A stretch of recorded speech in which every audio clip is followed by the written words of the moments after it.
If you're trying to install Jumia online shopping app and you're told can't install Jumia app from Google Play Store, then in this video, I'm going to show you how you can fix this. If this video helps, please like and subscribe to this channel. Alright, so there are quite a number of steps you can take to fix this. In the first method, you need to go to Google Play Store, and from Play Store, make sure you are logged in with your Gmail before you search for your app. However, if you're already logged in but you are unable, then tap on this profile icon on top here, and from here go down to settings. Now from settings, look for network preferences option, and if you click on it, you can see we have quite a number of options here. Go to this first option, app download preference, and you want to change this to over any network. This will ensure you can download and install this app via the current network you are connected to. So save this by clicking on OK or tapping on OK, and then go ahead, turn on your data or connect to Wi-Fi to install this.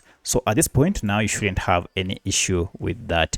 However, if you still can't install the app, then it means that the problem might be with Google Play Store app itself. For that, we need to troubleshoot this by first accessing Google Play Store app info page. To do that, just long press on your app and you should see app info, or if you don't see app info, you should see a settings gear here, or even the name of the app. Tap on any of this to access Google Play Store app information page.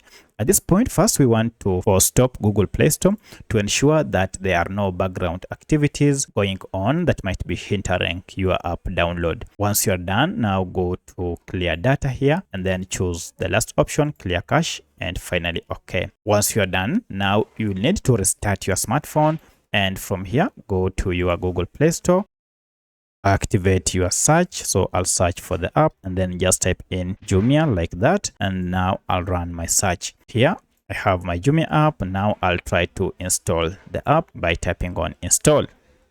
Now, as you can see, I'm now able to download and install Jumia shopping app. However, if you can't still download this app at this point, then it might be that you don't have enough space on your smartphone. For that, you'll need to clear space by deleting unnecessary files such as apps, photos, or even videos that you no longer need. Clear up the trash before you can try and install this app. So let me know which of these methods was able to fix your problem. If you have any other question, kindly let me know in the comment section. Otherwise, thanks for watching and let's meet in the next video.